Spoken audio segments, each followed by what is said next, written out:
At ayan na nga guys, kasama natin dyan si Barangay Captain, Sis Romina Oxo at ang ating pong kagawad na Sis Roslyn Vihar. So papasok na po kami sa bahay ng ating pong birthday celebrant. Ayan. So happy birthday to you. Happy birthday to you. Happy birthday, happy birthday, happy birthday to you. O yan, so lumabas na siya kasi nagandahan siya sa boses natin. O, diba? Yan, si Nanay Ipil ang ating birthday celebrant. Basa pa nga daw pala ang kanyang kamay. Kaya punasan niya po muna bago niya hawakan ang dala po natin sa kanya.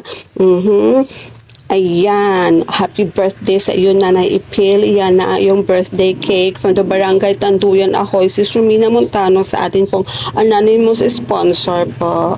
Ayan, okay. So, akit ka muna sa stage, Nanay